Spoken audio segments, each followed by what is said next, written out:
সম্মানিত বন্ধুগণ, আসসালামু আলাইকুম। দূরে কাছে দেশে অথবা দেশে বাইরে থেকে প্রাণপ্রিয় বন্ধুরা ঠিক এই মুহূর্তে যে যেখান থেকে বাস্তব জীবনের গল্প শোনার জন্য আমার সাথে জয়েন করেছেন, আমি আপন। আর যে আপন জীবনের গল্পের 1294তম পর্বে আপনাকে প্রতিদিনের মতো স্বাগতম জানাচ্ছি। বন্ধুরা, আজ আমি আপনাকে শোনাবো খুলনার ছেলে মোহাম্মদ তাজুল ইসলামের জীবনের চরম ভয়ঙ্কর রকম আশ্চর্যজনক এক বাস্তব জীবন কাহিনী। বন্ধুরা, আজকের গল্পের টাইটেল পরীর রাজ্য থেকে 20 বৎসর পরে বাবা মাকে দেখতে আসে এক যুবক। এই গল্পটা খুলনার প্রত্যন্ত এলাকার এক নিম্ন মধ্যবিত্ত পরিবারের ছেলের জীবনের এক আশ্চর্যজনক ভয়ঙ্কর বাস্তব ঘটনা। কেন সে পরীর রাজ্যে গেল, কিভাবে গেল, ওইখানে সে কি করলো এবং কেনই বা ফিরে আসলো, আর ফিরে আসার পরে ওর সাথে যা ঘটলো রীতিমতো আপনার শরীরের পশম দাঁড় করিয়ে দেওয়ার মতো এক বাস্তব জীবনের গল্প। আমি সবাইকে অনুরোধ করবো শুরু থেকে শেষ পর্যন্ত খুলনার ভাই তাজুল ইসলামের জীবনের এই ভয়ঙ্কর বাস্তব গল্পটা আপনার প্রত্যেকে আমার মুখে শুনবেন এবং গল্প শেষে তাজুল ইসলাম ভাইকে আপনার মতো করে একটা মন্তব্য কমেন্ট বক্সে লিখবেন। ধন্যবাদ সবাইকে। সুপ্রিয় বন্ধুগণ, আসসালামু আলাইকুম। আমার নাম মোহাম্মদ তাজুল ইসলাম, আমার বাড়ি খুলনা। বন্ধুরা, আমি আমার জীবনের গল্পটা শুরু করার শুরুতে আপনাদেরকে আমার পরিবারের সম্বন্ধে জানিয়ে রাখি। আমার পরিবারে আমি আছি, আমার বাবা আছে, মা আছে, রয়েছে আমার দাদিমণি সহ আমার বড় একটা ভাই আর ছোট 2টা ভাই। আমরা টোটাল 4 ভাই, আমাদের কোনো বোন নেই। আমাদের পরিবারটা খুলনা শহর থেকে খানিক দূরের কোনো এক অজপাড়া গায়ের এক নিম্নবিত্ত পরিবার। আমার বাবা পেশায় একজন বাবুর্চি। আমি খুব ছোটবেলা থেকে দেখে আসছি আমার বাবা বিভিন্ন মানুষের বিয়ের অনুষ্ঠানে অথবা বিভিন্ন ধরনের ধর্মীয় অনুষ্ঠানগুলোতে আমার বাবা বাবুর্চির কাজ করত। এভাবে গ্রামগঞ্জে হেঁটে হেঁটে আমি ছোটোবেলায় দেখতাম যে বাবা বাবুর্চির কাজ করে। এমন করে সময়গুলো কাটতে কাটতে আমার বয়স যখন প্রায় 9 বৎসরের কাছাকাছি, তখন আমি স্কুলে পড়াশোনা করি। ওই বয়সে আমার বাবা তখন খুলনা শহরের একটা হোটেলে চাকরি নেয়। খুলনা শহরের একটা হোটেলে আমার বাবা তখন বাবুর্চির কাজ করত। ওখান থেকে যে টাকা বেতন আমার বাবা পেত তা দিয়ে আমাদের পরিবারটা খুব ভালোভাবে চলতো না। ছোটোবেলা থেকে আমি আমাদের পরিবারে প্রচণ্ড রকমের অভাব অনটন দেখে আসছি। পরিবারে তেমন কোনো সুখ শান্তি ছিল না, নুন আনতে পান্তা পুরানোর মতো অবস্থা ছিল। এরই মাঝে আমি ছোটোবেলা থেকে খুব বেশি মেধাবী ছিলাম। আমার বাবা মা দুজনের অনেক স্বপ্ন ছিল। বাকি 3 ভাই যদিও পড়াশোনা ভালো ছিল না, আমি তাদের মাঝে পড়াশোনায় খুব ভালো ছিলাম, যার জন্য আব্বা আম্মা চিন্তা করলো আমাকে দিয়ে তারা পড়াশোনা করাবে এবং আমি একদিন মানুষের মতো মানুষ হব। বাবা মায়ের এই নয়নজোড়া স্বপ্ন পূরণ করার জন্য আমি তখন স্কুলে ভর্তি হই। আমি যখন স্কুলে পড়াশোনা করি, শুধু তো স্বপ্ন দেখলে হবে না, স্বপ্নের পিছনে অর্থেরও প্রয়োজন। কিন্তু আমাদের পরিবারের পক্ষে আমাকে অর্থের যোগান দেওয়া খুব কঠিন হয়ে পড়ে। আমার বাবা মা ভাই বোন ভাইয়েরা ওভাবে আমাকে টাকা পয়সা দিতে পারে না এবং টাকা পয়সা না দিতে পারার কারণে আমি সে সময় ক্লাস 7-এ পড়া অবস্থায় আমার পড়াশোনা বন্ধ করে দেই। ক্লাস 7-এ পড়া অবস্থায় পড়াশোনা বন্ধ করে দিই এবং পড়াশোনা বন্ধ করে দিয়ে আমার বড় ভাই তখন আমাদের এলাকাতে একটা কাজ করতো, একটা দোকানে কাজ করতো। আর আমার ছোট যে 2 ভাই আছে, এই 2 ভাইও মোটামুটি কাজে লেগে গেছে অনেক কম বয়সে। আমি শুধু পড়াশোনা করতাম। ক্লাস 7-এর বছর যখন আমার পড়াশোনা বন্ধ হয়ে যায় এবং পড়াশোনা বন্ধ হয়ে যাওয়ার পরে আমি তখন কোনো উপায় বুদ্ধি পাচ্ছিলাম না কি করা যায়। এক পর্যায়ে আমার বাবা আমাকে খুলনাতে নিয়ে যায়। আব্বা যেখানে কাজ করতো ওই হোটেলে নিয়ে যায়, কিন্তু হোটেলের ওই গরম আমি সহ্য করতে পারি না। হোটেলের ওই গরমে আমার জন্ডিস হয়ে যায়, আমার প্রস্রাব হলুদ হয়ে যায়। একটা পর্যায়ে আমি ওখান থেকে চলে আসি, ওই খুলনা থেকে চলে আসি এবং খুলনা থেকে চলে আসার পরে বাড়ির মধ্যে বসে আছি, তেমন কোনো কাজ কাম করি না। আমাদের পার্শ্ববর্তী বাড়ির একটা মহিলা আছে, ওনারা সবাই হাফেজা বুড়ি বলে। এই বুড়ির এই দুনিয়াতে কেউ নাই, শুধুমাত্র বুড়ি রয়েছে। বুড়ির 1 জোড়া সন্তান হয়েছে, যমজ ছেলে হয় এবং এই 2টা ছেলে 7 বছর বয়সে বুড়ির মারা যায়। বুড়ির যে 2টো সন্তান মারা যায় 7 বছর বয়সে, এইটা মারা যায় হচ্ছে আমাদের বাড়ির পাশে একটা পুকুর আছে, ওই পুকুরের মধ্যে বুড়ির ওই 2 সন্তান ডুবে মরে যায়। তো গ্রামবাসীর কথা হচ্ছে তার সন্তানেরা কিন্তু সাঁতার জানতো, আর 7 বছর বয়স কম না, কিন্তু ওই বয়সে বাচ্চারা সাঁতরায়, কিন্তু সেই বয়সে তার 2টা ছেলে পানিতে ডুবে মরে গেল এবং ওই মৃত্যুটা ছিল খুবই আশ্চর্যজনক একটা মৃত্যু। এটা আমার জন্মেরও আগের ঘটনা। এবং এরপর থেকে এই বুড়ি কিভাবে চলতো, কিভাবে খাবার খেত এবং বুড়িকে টাকা পয়সা কে দিত, এর কোনো ব্যাখ্যা আমাদের গ্রামের কোনো মানুষ দিতে পারতো না। বুড়ি ঘরের ভিতরেই থাকতো, ওখানেই থাকতো, ওখানে আল্লাহ বিল্লাহ করতো, নামাজ কালাম পড়তো, রোজা রাখতো, দিনের পথে চলতো। কিন্তু বুড়ির ঘরে খাবার কোত্থেকে আসতো এটা কেউই বুঝতো না। এবং আশ্চর্যজনক বিষয় হচ্ছে বুড়ি কখনো রান্না বান্নাও করতো না। গ্রামের কেউ কখনো বুড়ির সন্তানগুলো মারা যাওয়ার পরে বুড়ির ওই চুলার মধ্যে আগুন জ্বলতে দেখে নাই। কিন্তু যেই বুড়ির ঘরে যাইতো, বুড়িকে জিজ্ঞেস করতো আপনি কী খাইছেন, বুড়ি বলতো আজকে আমি কোরমা খেয়েছি, আজকে আমি পোলাও খেয়েছি, আজকে আমি মুরগির মাংস খেয়েছি, আজকে আমি গরুর মাংস খেয়েছি। এরকম করে বুড়ি তখন সবার কাছে বলতো। তো সবাই মিলে তখন চিন্তা করে যে এটা কিভাবে সম্ভব, যেখানে বুড়ির কোনো ছেলেরা নাই এবং কামাই রুজি নাই এবং বুড়িও বাড়ি থেকে বের হয় না, সারাক্ষণই ঘরের মধ্যে বসে থাকে। তাহলে এই বুড়ি খাবার দাবার পায় কোত্থেকে? আদত বুড়ি যে কথাগুলো বলে যে সে এটা খায় ওইটা খায়, এগুলো কি সত্য? আর এগুলো যদি সত্য নাই হবে তাহলে বুড়ি বেঁচে আছে কিভাবে? একটা মানুষ না খেয়ে কতদিন বা বাঁচতে পারে? গ্রামের আশেপাশের মানুষরা যদি বুড়িকে সাহায্য করার জন্য যাইতো, কেউ ফল ফ্রুট, টাকা পয়সা অথবা কোনো খাবার দিতে যাইতো, বুড়ি তাদের কাছ থেকে এসব নিত না, তাদেরকে কড়া কণ্ঠে বলে দিত আমাকে এসব দেওয়ার প্রয়োজন নাই, আমাকে যে দেওয়ার সে আমাকে দিয়ে যায়, আপনারা আমাকে এসব দিতে হবে না। এরকম করে আমি যখন বাড়িতে চলে আসি, মানে ওই খুলনা থেকে বাড়ি চলে আসি, ওই সময় দেখা গেল বুড়ির যে 2 ছেলে মারা গেছে, বুড়ি যেই পুকুরে মারা গেছে ওই পুকুর পাড়ে বেশিরভাগ সময় বসে থাকে। এরকমভাবে বুড়ির সন্তানরা মারা যাওয়ার পরে বুড়িকে পুকুর পাড়ে কেউ বসে থাকতে দেখে নাই। বেশিরভাগ সময় দেখা যায় বুড়ি ওই পুকুরের সামনে বসে থাকে, মানে পুকুরের পাড়ের মধ্যে বসে থাকে। তো যখন বসে থাকে সবার মনে তখন প্রশ্ন জাগে যে বুড়ি এখানে বসে বসে করেটা কি? গ্রামের অনেকেই জিজ্ঞেস করে আপনি এখানে বসে আছেন কেন? আপনি কি আপনার সন্তানদেরকে মিস করেন? আপনার সন্তানদের কথা মনে হয়?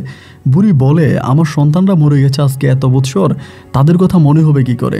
বুড়ি এ বিষয়ে কোনো কিছু বলে না। তবে আরেকটা কথা কি, বুড়ি অনেকের কাছে মাঝে মাঝে বলতো যে তার সন্তানরা মরে নাই, তার সন্তানরা এখনও জিন্দা, তার কাছে আসে, তাকে খাবার দিয়ে যায়, তার দেখাশোনা করে, এগুলো সে অনেকের কাছে বলতো। একবার বলে মরে গেছে, আবার বলে মরে নাই, এইরকম অনেকেই কথাবার্তা বলতো। অনেকেই বুড়িকে আবার কবিরাজ বা পাগল এটা সেটা বলেও আখ্যায়িত করতো।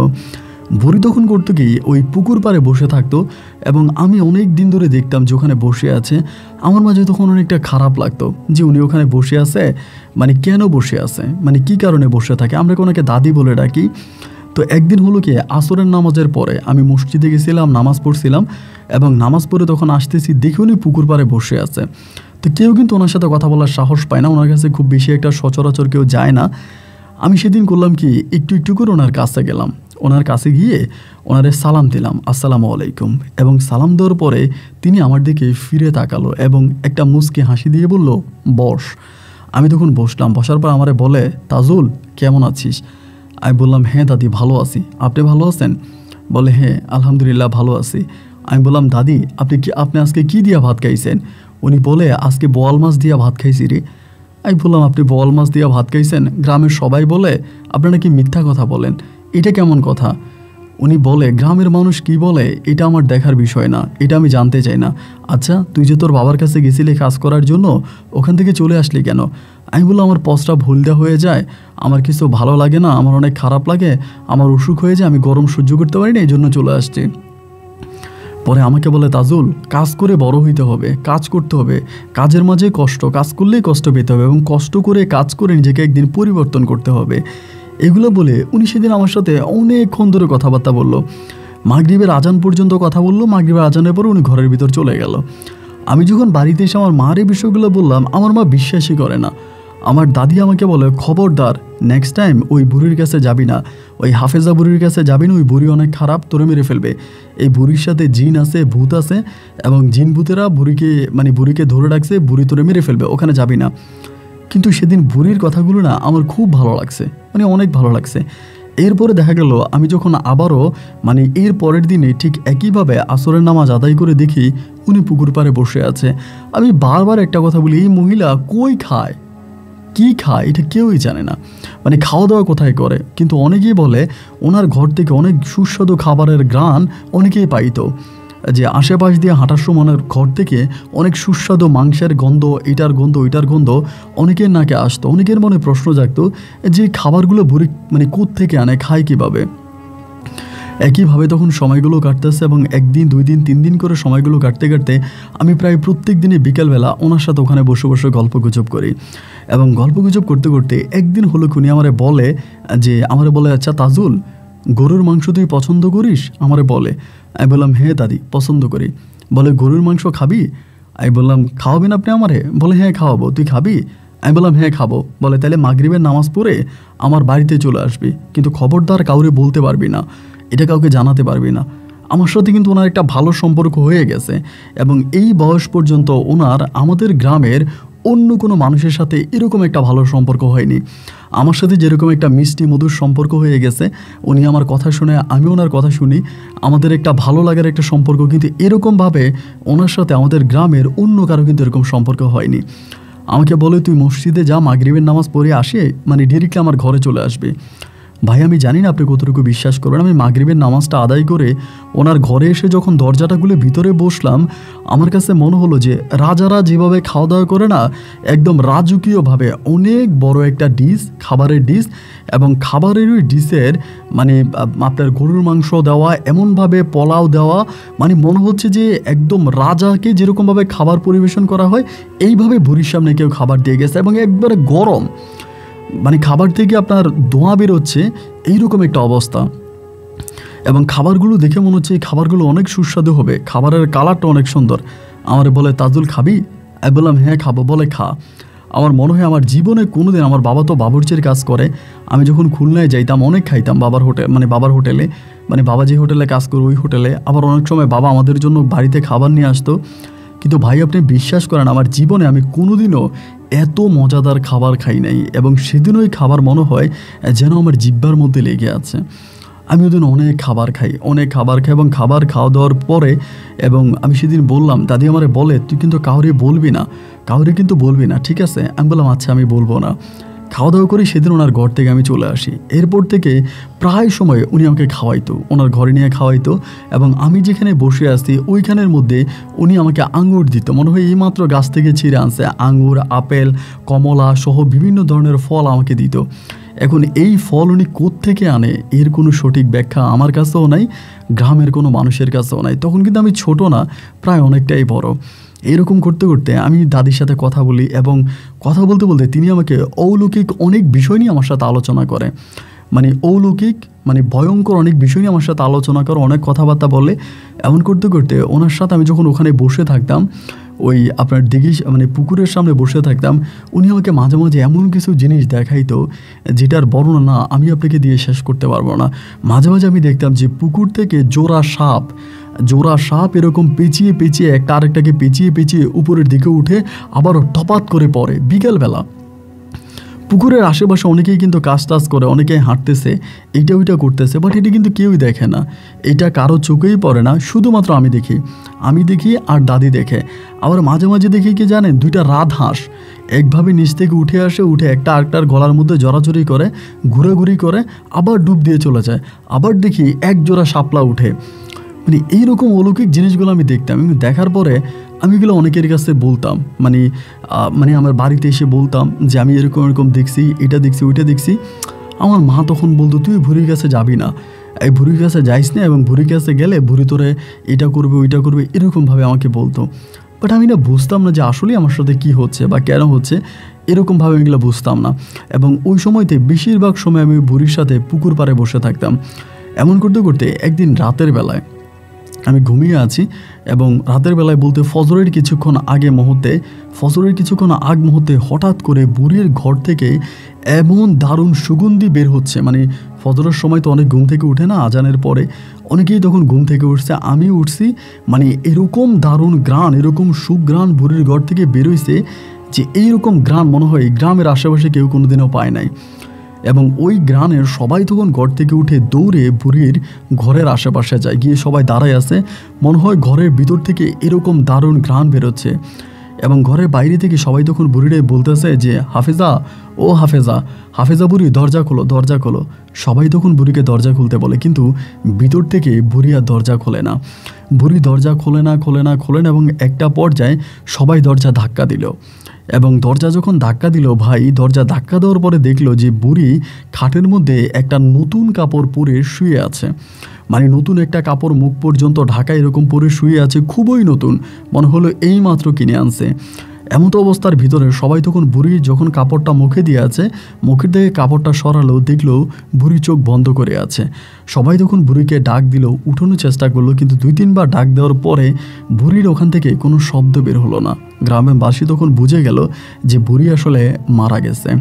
এবং বুড়ির ওই মৃত্যুতে সবাই তখন খুব কষ্ট পায়। সকালে ফজরের নামাজ পড়ে গ্রামের সমস্ত মানুষরা আমাদের এখানে এসে উপস্থিত হয়। সকালবেলা সবাই তখন এসে ঘর থেকে বুড়ির লাশ তখন বের করে, এবং বুড়ির লাশ বের করার পরে সবাই দেখলো যে লাশ থেকে দারুণ গন্ধ বেরোচ্ছে এবং মনে হচ্ছে বুড়িকে গোসল করানো হয়েছে। এরপরও গ্রামের মানুষ সবাই বুড়িকে গোসল করালো, এবং গোসল করানোর পরে বুড়িকে কবরস্থানে করা হলো, মানে কবর দিয়ে দেওয়া হলো। এবং প্রায় 15-20 দিন পর্যন্ত বুড়ির ওই কবর থেকে এক দারুণ ঘ্রাণ বেরোতো। এরকম সুঘ্রাণ বেরোতো যে বুড়ির কবরের পাশ দিয়ে কোনো মানুষ গেলে মানে ওইখানে দাঁড়াবে, মানে বুড়ির কবরের পাশে দাঁড়াবেই। কারণ এরকম দারুণ ঘ্রাণ কোত্থেকে আসে, মানে সবার মনে একটাই প্রশ্ন, এরকম ঘ্রাণ আসার তো কথা না। সবাই তখন এই বুড়ির কবরের পাশে দাঁড়ায় এবং কবর থেকে আসা ওই সুগন্ধিটা অনেকেই তখন ভোগ করতো। এরকম করেই তখন সময়গুলো কাটে। একটা পর্যায়ে আমি বেশিরভাগ সময় ওই পুকুর পাড়ে বসে থাকতাম। বুড়ি মারা যাওয়ার পরে বেশিরভাগ সময় বসে থাকতাম। এরকম 1 দিন 2 দিন 3 দিন করে বসে আছি। বসে থাকতে থাকতে এই যে আসর থেকে মাগরিব এই সময়টা, বিকেলবেলাটা, এইরকম করতে মাঝে মাঝে বুড়ি আমাকে যে জিনিসগুলো পুকুরে দেখাইতো, আমি এই জিনিসগুলো মাঝে মাঝে দেখতে পাইতাম। যে মনে হয় ওখান থেকে কিছু একটা লাফ দিয়ে উঠতেছে বা লাফ দিয়ে পড়তেছে, এরকমভাবে অনেক কিছু আমি পুকুরের মাঝখানে দেখতাম অলৌকিকভাবে, যেটা শুধুমাত্র আমি দেখতাম। আমাদের গ্রামের অন্য কোনো মানুষরা কিন্তু এটা দেখতে পেত না, গ্রামের অন্য কেউ দেখতো না, শুধুমাত্র আমিই দেখতাম। এবং এরকম করে সময়গুলো কাটতেছে, 1 দিন 2 দিন 3 দিন 4 দিন করে কাটতে কাটতে দেখা গেল আমি ওখানেই বসে থাকি। তখন একটা পর্যায়ে আমি রাতেও বসে থাকি, দিনেও বসে থাকি, রাতেও বসে থাকি। তো রাতের বেলায় বসে থাকতে থাকতে আমার খারাপ লাগতো যে রাতে ওখানে বসে আছি। একটা পর্যায়ে আমি চিন্তা করলাম আমি ওখানে বাঁশি বাজাবো। এই জন্য আমি আগ থেকেই টুকিটাকি বাঁশি বাজাইতে পারতাম, তবে এত ভালো না যে এত ভালো বংশীবাদক তা না, মোটামুটি বাঁশি বাজাইতে পারি। তো রাতের বেলায় করতাম কি, ওই পুকুর পাড়ে বসে বসে বাঁশি বাজাইতাম। তো অনেক দিন আমার কাছে মনে হতো আমি যখন ওই পুকুর পাড়ে বসে বাঁশি বাজাই, কেউ না কেউ মনে হয় আমাকে ফলো করে। মানে আমার কাছে মনে হয় আর কি যে আমার ডানে বামে অনেক মানুষ থাকে, তারা আমার বাঁশি বাজানোর সুরটা শোনে। এটা আমার কাছে একটা ধারণা। এবং এইরকম করে সময়গুলো কাটতে কাটতে একদিন হলো কি, মানে আমার মা আমারে বকা দিল যে তুই আর ওখানে বাঁশি বাজাইতে যাবি না, ওইখানে বাঁশি তুই কেন বাজাস, তোর কোনো কাজ নাই কাম নাই, এবং এইভাবে তুই বাঁশি বাজাতে পারবি না। মানে আম্মা আমাকে মানা করলো। মানা করার পরে আমি ওই রাতে আর বাঁশি বাজাতে যাই নাই। বাঁশি না বাজাতে গিয়ে আমি ঘরের মধ্যে ঘুমিয়ে আছি, এবং ঘুমিয়ে থাকা অবস্থায় রাত্র প্রায় মানে মধ্যরাতের কাছাকাছি আমার কাছে কে জানি এসে আমার কানে কানে বলতেছে যে তাজুল ইসলাম উঠো, তুমি বাঁশি বাজাইবা, উঠো বাঁশি বাজাইতে যাও, উঠো বাঁশি বাজাইতে যাও। তেমন এটা কে বলে আমি এটা শুনতে পাই না, শুধু একটা মিষ্টি নারীর কণ্ঠ আমার কানে আসে, যে নারীটা আমাকে বলে যে যাও উঠো বাঁশি বাজাও, যাও উঠো বাঁশি বাজায়। এভাবে কয়েকবার বলার পর আমার তখন ঘুমটা ভেঙে গেছে। কে বলে ওইটা তো আর আমি জানি না। আমি তখন আবারও ঘুমিয়ে পড়ি, এবং একইভাবে দিন কেটে গেল। পরের দিন রাতের বেলায় আমি আবারও শুয়ে আছি, ঠিক একইভাবে আমাকে সে বলতেছে তাজুল ইসলাম উঠো, উঠো বাঁশি বাজাবা না, উঠো উঠো, এরকমভাবে আমাকে ডাকতেছে। 2টা রাত যখন আমাকে ডাকলো আমি একটু অবাক হয়ে গেলাম, কি ব্যাপার, কে এটা। পরের দিন আমি তখন মাকে বললাম যে মা এমন এমন ঘটনা, এবং মাকে বলা মাত্রই মা তখন খেপে গেল, মানে খুব রেগে গেল যে তোরে ওখানে যাইতে মানা করছি, ওখানে বাঁশি বাজাইতে মানা করছি, এখন হইছে না, এখন তোরে পরিতে ধরছে। পরে মা গুলোকে আমার হাতে একটা তাবিজ পরাই দিল, এবং তাবিজটা যখন পরিয়ে দিল এরপরে আমার আর এই ধরনের সমস্যাগুলো হচ্ছে না। মানে এই ধরনের সমস্যা আমার তখন আর হয় না। এখন না হওয়ার পরে মনের মধ্যে বারবার একটা প্রশ্নই জাগতো যে এটা কে আমাকে এরকম করে ডাকে, এবং কে ডাকতো, মানে এই যে 2টা রাতে ডেকেছিল এরপরে আর ডাকে না। এবং এই তাবিজটা পরার কিছুদিন পর আমার কাছে মনে হলো যে আমাকে আসলে কে ডাকে, এই জিনিসটা আমি একটু খোঁজ খবর নিব। যে আমাকে কে ডাকতেছে এইটা আমি একটু মানে বুঝবো, আমি তাবিজটা খুলে ফেলবো, মানে হাত থেকে তাবিজটা খুলে ফেলবো। এইরকম পরিকল্পনা করে আমি তখন করলাম কি, আমার হাত থেকে একদিন তাবিজটা খুলে ফেললাম। এবং মানে খুলে ফেলার কারণ হচ্ছে যে আমাকে কে ডাকে, এটা আমি মানে বুঝবো। হাতে তাবিজটা পরে ঘুমাইলাম। ঘুমানোর পরে সেই রাতে আমি একটা স্বপ্নে দেখলাম, এবং স্বপ্নে দেখলাম খুবই রূপসী এবং সুন্দরী একটা মেয়ে। মানে এইরকম মেয়ে আমি এর আগে আর জীবনে কখনো দেখি নাই।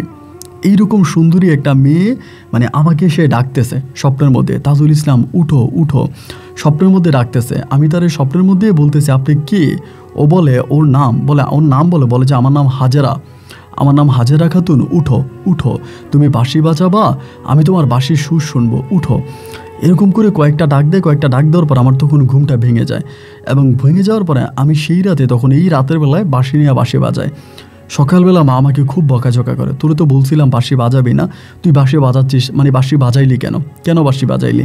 এবং আমার তখন হলো কি, এরপরে রাতে আমি আবার ঘুমিয়ে আছি, এবার হলো কি আমাকে আবারও রাতের বেলায় ডাকতে শুরু করছে, এবং স্বপ্নের মধ্যে আমারে বলতেছে আমি একটা পরী, আমার নাম হাজেরা খাতুন, তোমার বাঁশির শব্দ আমাকে মুগ্ধ করেছে, তোমার বাঁশির সুর আমাকে পাগল করেছে, তাজুল ইসলাম তুমি বাঁশি বাজাও, তোমার বাঁশির সুর আমাকে পাগল করেছে, তুমি যদি বাঁশি বাজাও আমি তোমাকে অনেক বড় একটা উপহার দেব, মানে অনেক বড় একটা পুরস্কার দেবো, এটা আমাকে বলে।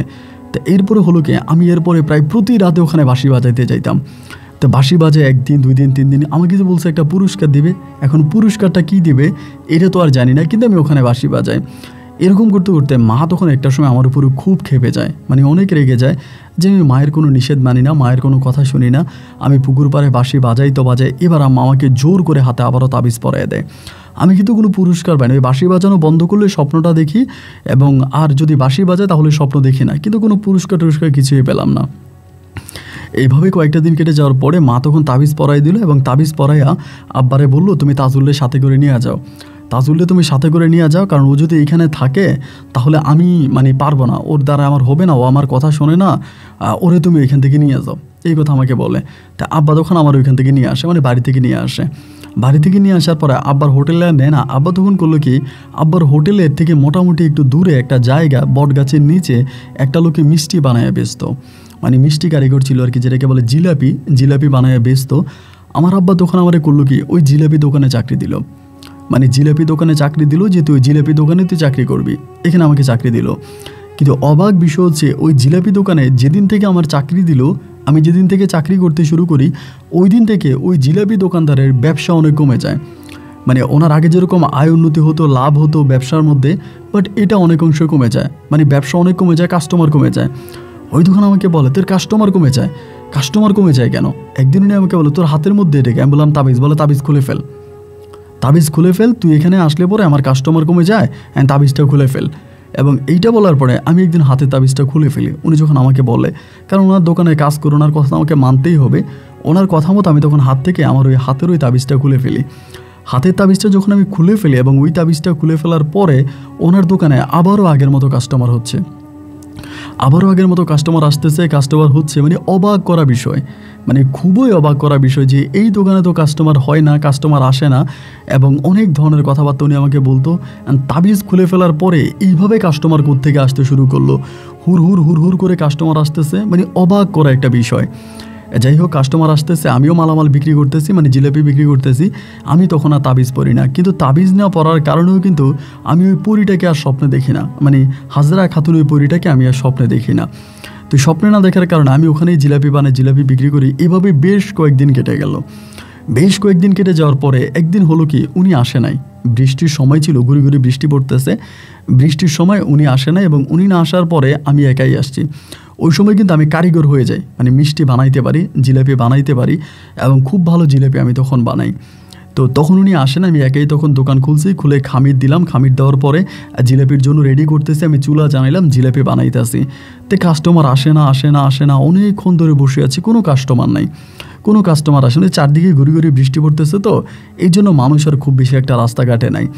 তো অনেকগুলো জিলাপি বানাই ফেলছি, চিন্তা করতেছি এত জিলাপি বানাইলাম, এখন এই জিলাপিগুলো যদি বিক্রি না হয় তাহলে তুমি আমার মানে আমাকে বকা দিবে। আসলে আমি কেন বানাইলাম, মানে আমি যে কেন বানাইছি এটা আমি নিজেও বুঝতেছি না। যে বৃষ্টির মধ্যে এতগুলো জিলাপি আমি কেন বানাইতে গেলাম, মানে নিজেকে নিজে অনেকটা মানে বোকা মনে হচ্ছে যে এটা আমি কী করলাম, তো কাজটা ভালো করে নেই।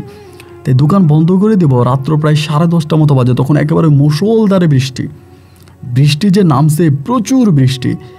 ওই মুহূর্তে হলো কি, আপনার দোকান বন্ধ করে দেওয়ার কিছুক্ষণ আগে একটা মহিলা আসছে বোরকা পরিত অবস্থায়, বোরকা পরা অবস্থায় আসছে, আইসা আমারে বলতেছে যে জিলাপি কয় কেজি আছে। আমার জিলাপি কিন্তু ওখানে প্রায় 15 কেজির মতো রয়ে গেছে, 15-20 কেজির মতো হবে এরকম। আমি বললাম যে মানে হিসাব করি না, তবে 15-20 কেজি হবে। বলে যা আছে ব্যাগে ভরে আমাকে দিয়ে দাও, কালকে আমার বাড়িতে মানে অনুষ্ঠান আছে। এটা বলার পরে হিন্দু না মুসলিম, মানে দেখে তো মনে হয় মুসলমান, বোরকা পরিহিত অবস্থায়। পরে আমি ওনার দিকে তাকানোর চেষ্টা করি, কিন্তু মুখের দিকে তাকাতে পারি না, মানে মুখটা এরকম নিচের দিকেই করে আছে, হাত মোজা পা মোজা পরে আছে, খুব মানে অবাক করা একটা বিষয়। আমি তখন করলাম সবগুলো জিলাপি একটা ব্যাগের মধ্যে ঢুকিয়ে দিলাম, এবং যেই দাম আসছে উনি আমাকে ওই দামটা দিল, এবং দামটা যে দিয়েছে সেটাও ওই হাত মোজা পরা, তো হাতে কিছু দেখা যায় না, টাকাটা দিল। দেওয়ার পরে উনি তখন চলে গেছে, মহিলা চলে গেল। আমি তখন অবাক হয়ে গেলাম যে এতগুলো জিলিপি একসাথে মহিলা নিয়ে গেল, এই মহিলা কে, এটা তো আমি বুঝলাম না। পরের দিন এসে আমি আবারও দোকানদারি করতেছি। এইভাবে আরও কয়েকদিন পরে দেখলাম যে কিছুদিন পরে আবার এই মহিলা আসছে আমার দোকানে। মানে তখন কিন্তু আমার দোকানের যিনি মালিক উনিও আছে, মহিলা এসে বলতেছে ওনাকে 10 কেজি জিলাপি দেওয়ার জন্য। সেদিনও আমি ওনাকে 10 কেজি জিলাপি দিলাম, এবং 10 কেজি জিলাপি দেওয়ার পরে এরপরে আমি আমার মালিককে বললাম, মানে আমার দোকানের যে মালিক আছে ওনারে বললাম যে এই যে মহিলা এখন 10 কেজি জিলাপি নিল, এই মহিলাটা ওই দিন এরকমভাবে আসছে। তখন উনি আমাকে বলে যে কি বলস, এরপরে মহিলাটা আসলে আমাকে ডাক দিস তো, যদি এরপরে মহিলা জিলাপির জন্য আসে তাহলে তো আমাকে ডাক দিবি। আমি বললাম আচ্ছা ঠিক আছে, এরপর যদি মহিলা আসে তাহলে আমি তোমাকে ডাকবো। এরপরে হলো কি জানেন, এর প্রায় আপনার 15-20 দিন পরে এই শেষ রাতের দিকে মহিলা আবারও আসছে। মানে শেষ রাত বলতে আমাদের দোকানে বন্ধ করার সময় মহিলা আবারও আসছে। ওই সময় আমার যিনি দোকানের মালিক উনি ঘুমিয়ে আছে, দোকানের পিছনে একটা কার্ডের মধ্যে উনি ঘুমিয়ে আছে। মহিলা আসছে আমার দোকানের সামনে, আসার পরে জিলাপির জন্য আসছে, বলে জিলাপি দাও। আমি তখন পিছনে গেলাম ওনারা ডাক দেওয়ার জন্য, ওনারা ডাক দিয়ে এসে দেখি মহিলা নাই। এই পাশেও দেখলাম মহিলা নাই, ওই পাশেও দেখলাম মহিলা নাই, রাস্তাটা পুরোটাই ফাঁকা। এই মহিলা যদি দৌড় দিয়েও চলে যায় তাও কিন্তু দেখবো, কারণ এটার কিন্তু পুরো রাস্তাটাই ফাঁকা। এই পাশ দিয়েও লাইট জ্বলতেছে, মানে ল্যাম্প পোস্টে লাইট জ্বলতেছে, ওই পাশেও জ্বলতেছে। মহিলা যাওয়ার কোনো রাস্তা নেই, যে কোথাও চলে যাবে এরকম কোনো রাস্তা নাই। তাহলে কোথায় চলে গেল, মানে মুহূর্তের মধ্যে উধাও হয়ে গেল। আমি আমার ওস্তাদরে বললাম যে মহিলাটা মুহূর্তের মধ্যে চলে গেল, কোথায় চলে গেল তা তো বুঝলাম না। উনি তখন আমাকে বল আচ্ছা ঠিক আছে, এরপর যদি মহিলা জিলাপির জন্য আসে তাহলে আর আমাকে ডাক দিবি না, যা বলে তা দিয়ে দিবি, মানে যতটুকু বলে ততটুকু দিয়ে দিবি। এইরকম করে মাঝে মাঝে মহিলা আসতো, বোরকা পরে অবস্থায় আসতো, জিলাপি নিত, জিলাপি দিতাম, মহিলা চলে যেত, জিলাপি দিতাম, জিলাপি নিত, মহিলা চলে যেত। এরকমভাবে সময়গুলো কাটতো। তখন কিন্তু আমি আর বাঁশি টাসি বাজাই না, সারাদিন কাজ করি দোকানে, রাতের বেলায় গিয়ে ঘুমাই, এইভাবেই সময় কাটতে এবং আরও একদিন, মানে এর কিছুদিন পরে মহিলা আবারও আসছে, মাসখানিক পরে আবারও আসছে দোকানে। তখনও রাত্র 9টা থেকে 9:30 বাজে। ওই দিন প্রচুর কাস্টমারের মাঝে মহিলা আসছে, আইসা আমাকে বলে জিলাপি দেওয়ার জন্য। সেদিন আমি মহিলাকে জিলাপি দিলাম। জিলাপি দেওয়ার পরে এবং আমি তখন কি করলাম, মানে দোকানটা একদম খালি, একটা পিচ্ছি ছিল ও পাশের একটা দোকানে, যে ফুচকা দোকানে চাকরি করে, ওই পিচ্ছিরে বললাম তুই একটু দোকানটা দেখ, এবং মানে পিচ্ছিরে বললাম দোকানটা দেখ, মানে বেচার দরকার নেই, মানে তুই বেচবি না, কাস্টমার আসুক তুই জিলাপি বেচবি না। এবার আমি তখন ওই মহিলার পিছু নিলাম, সে মহিলা কই যায়, কারণ তো ল্যাম্প পোস্টে আলো আছে, এবং রাত্র 9টা 9:30, মানে আপনি বুঝতেই পারছেন যে সন্ধ্যা রাত, এই রাতের বেলায় মহিলা কোথায় যাবে, এই মহিলা কোত্থেকে আসে, তার ঠিকানা কি, এইটা আমাকে জানতে হবে। এটা জানার জন্যই এবার ওই মহিলাকে ফলো করতে শুরু করি, ফলো করতেছি, মহিলার পিছনে যাচ্ছি, মহিলাও যাচ্ছে আমিও যাচ্ছি, এরকম করে অনেক দূর পর্যন্ত চলে আসছি। এবং আসার পরে হঠাৎ করে আমার কাছে মনে হলো কিরে আমি কোন জায়গায় আসলাম, মানে আমি তখন আর চিনতে পারছি না। ঘড়ির দিকে তাকায় দেখে রাত্র বাজতেছে 3টা, কিন্তু আমি এই যে 9টা থেকে 3টা পর্যন্ত হাঁটতেই আসি, এবং হাঁটতে আমি জানতে পারি এক লোকের মাধ্যমে আমি আমার ওই দোকান থেকে প্রায় 28 কিলোমিটার, তো আপনি বুঝেন 28 কিলোমিটার দূরে চলে আসছে হাইটা, মানে নতুন একটা জায়গায় চলে আসছে। হঠাৎ করে কিন্তু মহিলাকে দেখতে পাচ্ছি না, হাঁটতে মহিলা মনে হয় নাই, এবং মহিলাকে না দেখার পরেই কিন্তু তখন আমার মনে হলো কিরে আমি কই আসলাম, এতক্ষণ যে পিছনে হাঁটতেছে আমার ভিতর কিন্তু কোনো ওই সেন্স কাজ করতেছে না, মানে আমার ভিতরে আমি নাই। 3টে বেজে যাওয়ার পরে তখন করলাম কি, দেখলাম যে আশেপাশেও মানুষটাই ভয় লেগে গেছে। পরে সামনের দিকে যাওয়ার পর একটা দোকানে বাতি জ্বলতেছে, দোকানদারে জাগাইলাম। জায়গায় দোকানদারে বললাম, ভাই বিপদে পড়ছি, রাতে একটু আপনার দোকানে থাকবো। উনি ওনার দোকানে না রাইখা দোকানের পিছনে একটা বাড়ি আছে, ওই বাড়ির মধ্যে একটা ঘরের মধ্যে আমাকে থাকতে দিল। তো 3টে যেহেতু বেজে গেছে, 2 ঘন্টা পরেই ফজর আজান দিল। ফজর আজান দেওয়ার পরে হাত মুখ ধুয়ে আমি তাড়াতাড়ি আইসা আপনার গাড়ি নিলাম। গাড়ি নিয়ে আমি তাড়াতাড়ি দোকানে আসছি। দোকানে আসার পরে দেখলাম যে দোকান বন্ধ, সব কিছু ঠিক আছে। এবার মালিকের কাছে গেলাম, যিনি জিলাপির দোকানদারের মালিক, ওনার কাছে যাওয়ার পরে আমরা বলে, তোর চাকরি নেই, তুই আমার দোকান থেকে চলে যা, তুই আমার দোকানে আর আসবি না, তোর চাকরি নাই। আমি তখন বললাম, আমার অপরাধ? বলে, তোর অনেক অপরাধ, তুই দোকান খোলা রাইখা দোকানের মধ্যে মালামাল রেখে তুই চলে গেছিস। আমার দোকানের মালামাল কুত্তায় খাইছে, মানে কুকুরে নাকি জিলাপি উইঠা খাইয়ে ফেলছে এবং দোকানের সব জিলাপি ওনার নষ্ট হয়েছে, উনি আমাকে আর কাজে রাখবে না। এই কথা বলার পরে আমাকে তখন এই দোকান থেকে বের করে দেওয়া হলো, মানে কাজ থেকে বের করে দিছে। কাজ থেকে বের করে দেওয়ার পরে আমি আব্বার কাছে গেলাম। আব্বার কাছে যাওয়ার পরে আব্বু আমাকে অনেক বকা দিচ্ছে, যে আমার সাথে খুব বকাবাধ্য করতেছে যে তুই আমার কথা শোনস না, আমি তোরে কথা বললে আমার কথা মানস না, আমি তোরে মানা করছি যে তুই মনোযোগ দিয়ে কাজ কর, এরকম করিস না, তুই করলি, এখন তুই সাজা পাইলি, কোন মহিলার পিছনে তুই গেছিস, আমারে বলতেছে। তা আব্বুর আগারাই করলো। এভাবে প্রায় 2 থেকে 3 দিন কেটে গেল। 3 দিন পরে একদিন শুক্রবার ছিল, আমি জুমার নামাজ পড়ে ঘরে আসছি। আইসা মানে আমার শরীরটা খুব খারাপ ছিল, শুয়ে পড়ছি। ওই সারাদিন মানে জুমার নামাজের পরে আমি শুয়েছিলাম, শোয়া থেকে উঠি নাই। রাতের বেলা একটু খায়া আব্বার রুমের মধ্যে আবারও ঘুমিয়ে গেছি। এবং ঘুমিয়ে যাওয়ার পরে রাতের বেলায় আমি তখন স্বপ্নে দেখলাম বোধ হয় ওই বোরকা পরিহিত মহিলাটা আমারে বলতেছে যে তোর তো আমার পিছনে হাঁটতে হাঁটতে চাকরি চলে গেল, আমি তোরে চাকরি দিব, তুই কি চাকরি করবি? স্বপ্নের মধ্যে বলতেছে। আমি তখন বললাম যে চাকরি দিবেন? তা আমি তো চাকরি খুঁজতেছি, যদি চাকরি পাই আমি করব। তাই আমারে বলো কতদিন করবি? আমি বললাম যে মানে স্বপ্নের মধ্যেই কথাগুলো বলতেছে। আমি বললাম যে আমি কতদিন করব তা জানি না, আমি যদি চাকরি পাই আমি করব। বলে আমার চাকরি যদি দেই তাহলে সারা জীবন করা লাগবে, আমি যদি চাকরিটা দিই তাহলে সারা জীবন করা লাগবে, ওইখান থেকে আর আসতে পারবা না, চাকরিতে যাবা, সারা জীবন চাকরি করবা, এবং তোমার কাজ হবে জিলাপি বানানো, আর দিনের বেলায় জিলাপি বানাবে এবং জিলাপি বানায় রাখবা আর তুমি বাঁশি বাজাবা, এটা আমাকে বলে। আমি তখন ওরা জিজ্ঞেস করে আপনি কে? তখন বলে আমি হাজেরা খাতুন। আমি বললাম আমি তো বোরকা পরিহিত অবস্থা ওনাকে দেখতেছি স্বপ্নে। আমি বললাম আমি তো আপনাকে দেখছি, আপনি অনেক সুন্দরী একটা মেয়ে, আপনি বাঁশি বাজায়, আমি বাঁশি বাজাতাম, আপনি আমার বাঁশির সুর শুনতেন, কিন্তু আপনি আবার জিলেপির দোকান থেকে জিলেপিও নিয়ে যেতেন। বলে হ্যাঁ, আমি তোমাকে ফলো করি, তোমাকে আমার ভালো লাগে, তুমি বাঁশি বাজাইতে পারো, ভালো জিলেপি বানাইতে পারো, তোমাকে আমার ভালো লাগে, যার জন্য আমি তোমাকে আমার সাথে নিয়ে যেতে চাই। তুমি কি আমার সাথে যাবা? এবং তুমি যদি আমার সাথে যাও তাহলে আমি তোমার পরিবারকে অনেক বড় একটা পুরস্কার দিব, যে পুরস্কারে তারা সারা জীবন মানে বসে বসে খেতে পারবে। এইরকম একটা আমাকে কথা বলে। এবং কথা বলার পরে আমি তার স্বপ্নের মধ্যেই বলতেছি যে আমি তো আপনাকে দেখতেছি না, এবং মানে আপনি তো স্বপ্নের মধ্যেই কথা বলতেছি, মানে স্বপ্ন যে ওইটাই, যেমন শুধু ওভাবেই কথা বলতেছি, আমি আপনাকে দেখতে চাই। বলে আচ্ছা উঠো। এই উঠার পরে আমি তখন ঘুমটা ভাঙছি, মানে ঘুমটা ভাঙার পর আমি উঠি এবং উঠে দেখলাম যে এই বোরকা পরিহিত মহিলাটাই আমাদের যেই ঘর আছে, ঘরের মানে কোণার মধ্যে একটা টুলের মতো আছে, ওইখান দিয়ে আপনার বাইরে দেখা যায়, বারান্দা দিয়ে বাইরে দেখা যায় একটা বারান্দা, ওই টুলের মধ্যে মহিলা বসে আছে। এবং মহিলাকে দেখে আমি একটা চিৎকার দিছি, চিৎকার দেওয়ার জায়গায় জ্ঞান হারিয়ে ফেলছি। পাশের খাটে আমার আব্বা শুয়ে আছে, মানে 2টা খাট, পাশের খাটে আব্বা শুয়ে আছে। এবং আমার পরে চোখে মুখে পানি টেনে দিয়ে আব্বা তখন জ্ঞান ফিরানোর পর আমার বলে তুই বাড়ি চলে যা। সকালবেলা আমার বলে তুই বাড়ি চলে যা, তুই এখানে থাকবি না, তুই এখানে থাকলে আমার সমস্যা, তুই বাড়ি চলে যা। পরে আব্বা তখন আমাকে বাড়িতে নিয়ে গেছে, মানে আমাকে সকালবেলা উঠে বাড়িতে পাঠিয়ে দিছে। আমি তখন বাড়িতে চলে গেছি। বাড়িতে আসার পরে আম্মা আমার বকাবাধ্য করতেছে। আব্বা মনে হয় মারে কিছু বলে দিছে আমার সম্বন্ধে, যে আমি সব কিছুতেই ঘাবলা করি, ঝামেলা করি, আমি কোনো কাজ ঠিকঠাক মতো করি না। আব্বু মনে হয় আব্বু মনে এরকমভাবে আম্মুরে বলছে, বলে তো আম্মা আমার উপরে খুব রেগে গেছে। রেগে যাওয়ার পরে বাড়িতে আসছি, এবং বাড়িতে আসার পরে আমি বেশিরভাগ আবারও ওই মহিলায় কিন্তু আমি আর স্বপ্নে দেখলাম না। আমি কি করি, ওই পুকুরের ধারে গিয়ে বসে থাকি, পুকুর পাড়ে বসে থেকে তখন তাবিজ পড়ি না। এবং পুকুর পাড়ে বসে থাকতে থাকতে একদিন হলো কি, আসরের পরে ওই বিকেলবেলায় একটা ভিক্ষুক মহিলা আসছে ভিক্ষা করার জন্য। আয়শা আমারে বলতেছে যে, আমারে বলে বাবা ভালো আছো? এমনি মহিলাটা বয়স্ক। আমি বললাম জি ভালো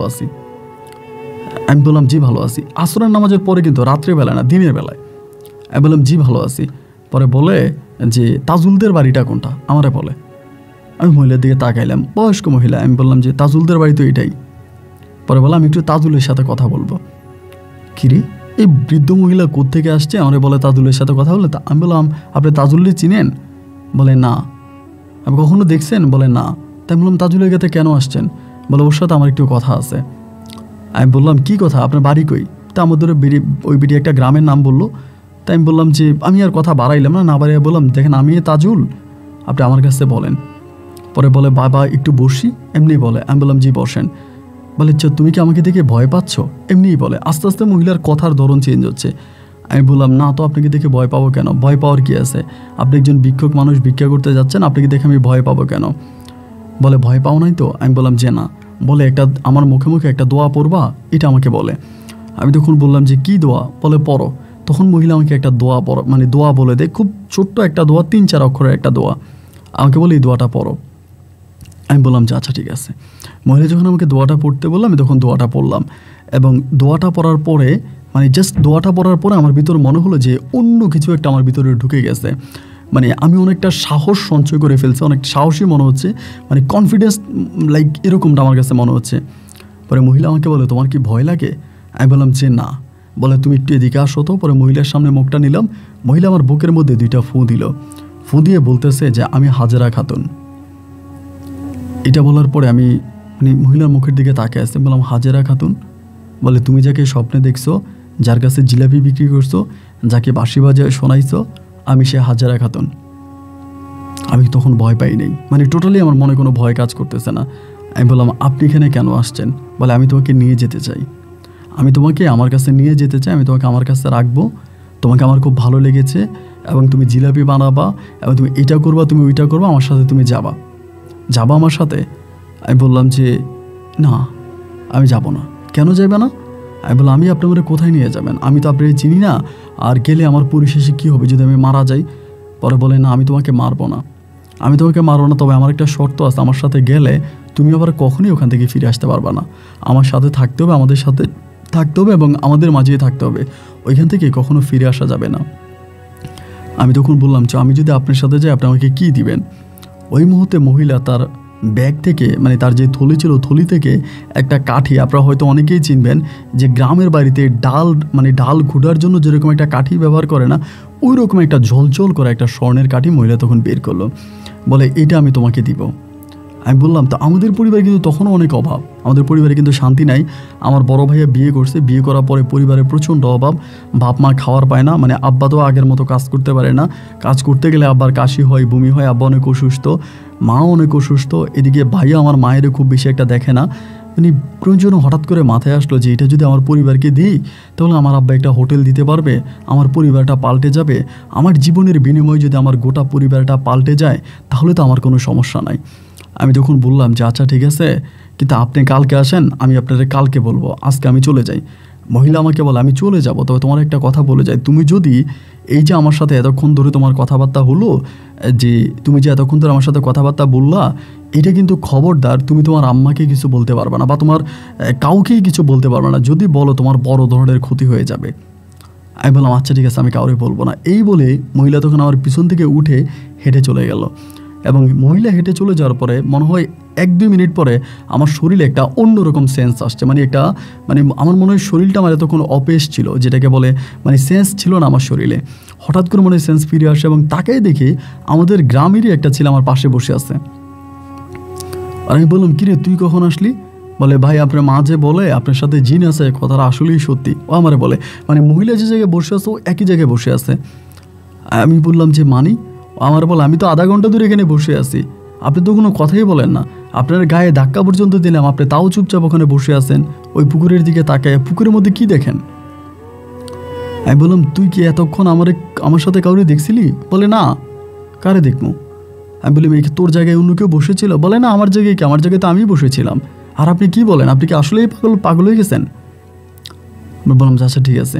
মাগরিবের আজান দিয়ে দিছে ওই সময়, আমি তখন গিয়ে নামাজ পড়ছি, নামাজ পড়ে বাড়িতে গেছি। বাড়িতে যেয়ে দেখতেছি আম্মারাই বলতেছি, আম্মা এমনি বলতেছি যে আম্মা আমি যদি না থাকি, আমি যদি কোথাও চলে যাই তাহলে কি তোমাদের খুব কষ্ট হবে? আমার আম্মা বলে তুই কই চলে যাবি, কি হয়েছে তোর? আমি বললাম না কিছুই হয় নাই, ভাইয়া বিয়ে করে আলাদা হয়ে গেল এবং ছোটো 2টা ভাই আছে, ওরাও তেমন কাজ কাম করে না, আব্বা আর কয়দিন কাজ করে সংসার চালাবে, আমি একটা কাজ করব, আমি কিছু একটা করব, আম্মারে বলি, তাও আম্মারে ডিটেলসে বলতে পারি না। মহিলা তো বললো যদি বলি আমার বড় ধরনের ক্ষতি হয়ে যাবে, যার জন্য আম্মারে আর কিছু বলতেছি না, জাস্ট আম্মার সাথে কথা বলতেছি। অনেকক্ষণ ধরে কথাবার্তা বলার পরে রাতের বেলা তখন ঘুমিয়ে গেছি এবং ঘুমিয়ে চিন্তা করতেছি, মানে শুয়ে শুয়ে চিন্তা করতেছি কি করব।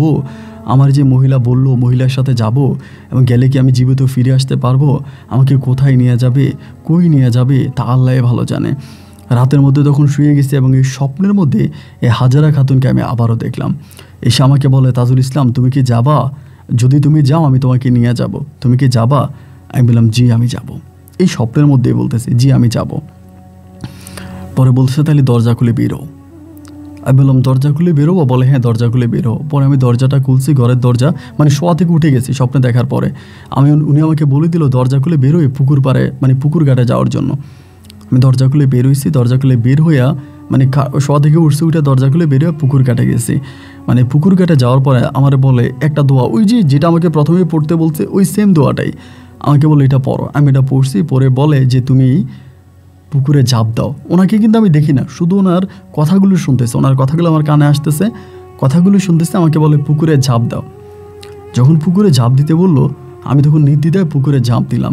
কিন্তু আমি দেখলাম যে আমি একটা পুকুরে ঝাঁপ দিলাম, এইটা দেখলাম, কিন্তু আমার কাছে মনে হল যে আমি বহু নিচে পড়ে যাচ্ছি, মানে বহু নিচের দিকে চলে যাচ্ছে। আমার গায়ে কোনো পানি লাগে না, কিছুই লাগে না, বাট আমার মনে হচ্ছে আমি নিচের দিকে যাচ্ছি, মানে নিচের দিকে যাচ্ছি। এরকম করে একটু পরে বাতাস, এত পরিমাণের বাতাস, আমি চোখ বন্ধ করে ফেলি এবং হঠাৎ করে চোখটা খোলার পরে আমি দেখলাম যে আমি একটা আপনার রাজপ্রাসাদের মতো বিশাল একটা বাড়িটার সামনে দাঁড়িয়ে আছি।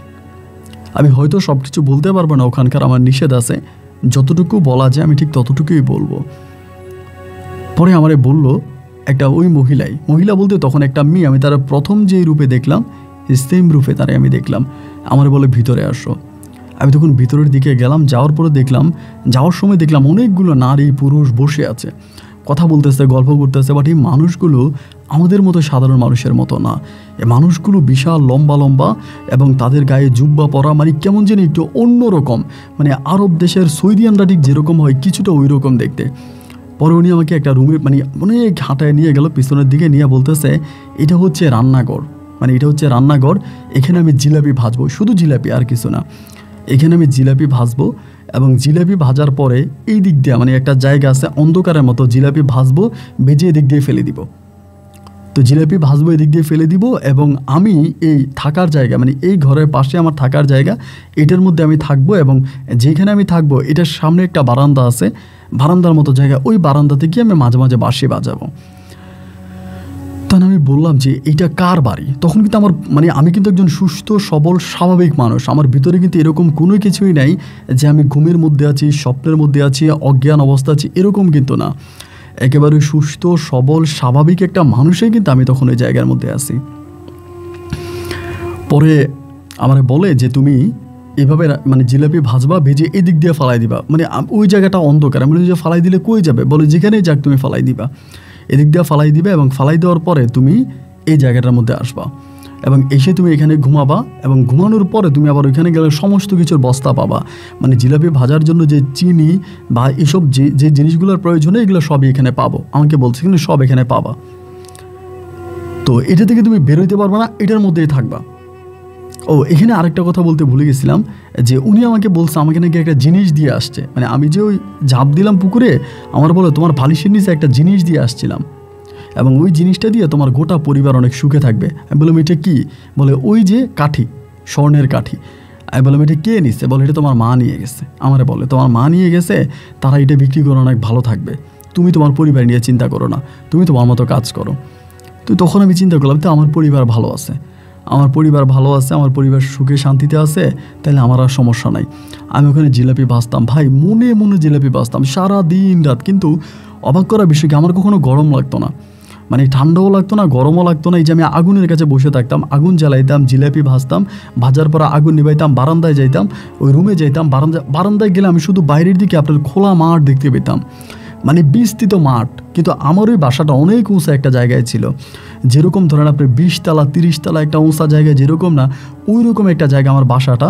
বাট এই বারান্দাটায় গেলে আমি দেখতাম কি খোলা বিস্তৃত মাঠ, কোনো মানুষ নাই, কোনো মানুষ নাই, কোনো গরু নাই, কোনো কিছুই নাই, শুধু বিস্তৃত মাঠ, শুধু মাঠ আর মাঠ। এরকম না যে ফসলের মাঠ না, লাইক ফুটবল খেলার মাঠের মতো মাঠ। আমি দেখতাম সূর্য উঠে সূর্য নামে, বাট এদিক দিয়ে আপনার মানে ঝাঁপ দিতে পারবো, কিন্তু বারান্দাটা এরকম ছিল, উপরে ছাদ ছিল আর মানে সামনে কোনো গ্রিল ছিল না। আমাদের যেরকম টপ বারান্দা হয় সামনের দিকে গ্রিল থাকে, কোনো গ্রিল নাই, একেবারে খোলা, কিন্তু ওইটাও অনেক উপরে।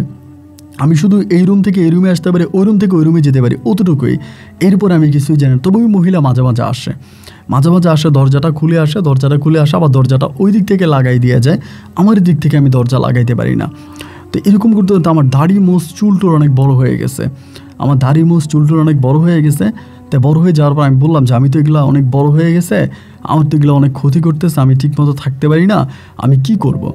আমার বল আচ্ছা ঠিক আছে, সমস্যা নাই, এটা তোমার আমি মানে ব্যবস্থা করে দিব, এটা বলে। পরে সে আমাকে এগুলা কাটার জন্য যেসব জিনিসের দরকার হয় এগুলো আমাকে এনে দেয়, লাইক রেজার, তারপর আপনার এইটা ওইটা। আমি তখন নিজেরটা নিজে কাটতাম, আয়নার সামনে ছিল, আমাকে একটা আয়নাও এনে দেয়, ওইটার সামনে আমি তখন নিজেরটা নিজে কাটতাম। কিন্তু সে আমাকে একটা কথা বললো যে তুমি কখনো আয়নাতে, আমি যদি কখনো আসি আয়নাটা ঘুরেই দিবা, আমি যদি কখনো তোমার সামনে আসি আয়নাটা ঘুরেই দিবা, তুমি কখনো আয়নার সামনে আমাকে দেখো না।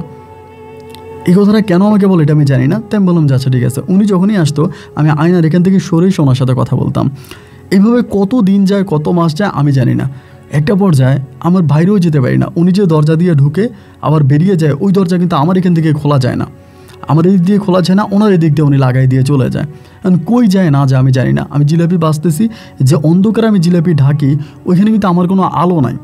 মানে যে চুলাটাতে আমি জ্বালাই, এই চুলাটা একটা মানে আপনার লোহার অ্যাঙ্গেলের মতো ছিল, এটা টান দিলে আগুন জ্বলে উঠতো। আর আমি যখন রাতে ঘুমাইতাম, আমি যখন উইঠা কিচেনে যেতাম, আমি সব কিছু পাইতাম, আপনার তেল থেকে শুরু করে একটা জিলাপি ভাজার জন্য যা দরকার সব পাইতাম, কোনো কিছুর অভাব ছিল না, পানি টানি একদম সব কিছু আমার ওখানে ছিল। শুধু আমি জানতাম না যে জায়গাটা কোথায়, মানে আমি যে জায়গাটা কাজ করে জায়গাটা কোথায়। শুধু বারান্দায় যেতাম, মাঝে মাঝে বাঁশি বাজিয়ে শুধু খোলা মাঠ দেখতাম, মাঝে মাঝে চিন্তা করতাম যেখান থেকে লাভ দিব, কিন্তু ভাবি লাভ দিলে তো মরে যাবো, বাঁচবো না, এটা তো অনেক উপরে, এরকমভাবে দেখতাম। তো এমন করে তো সময় কাটতো। কিন্তু একটা সত্যি কথা বলতে, আমি কখনোই ওখানে কোনোদিন বৃষ্টি হতে দেখি নাই, কোনোদিন বৃষ্টি হয় নাই, আমার চোখে একদিনও বৃষ্টি হয় নাই। এবং আকাশের দিকে তাকালে আমি পরিষ্কার আকাশ দেখতে পেতাম।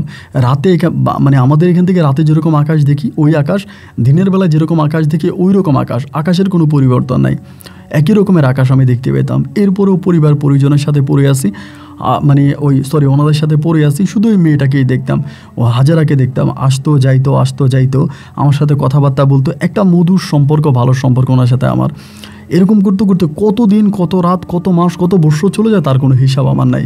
একটা পর্যায়ে আমার আর ভালো লাগে না এখানে থাকতে, মানে ভালো লাগে না, এবং নিজের মাঝে অনেকটা খারাপ লাগা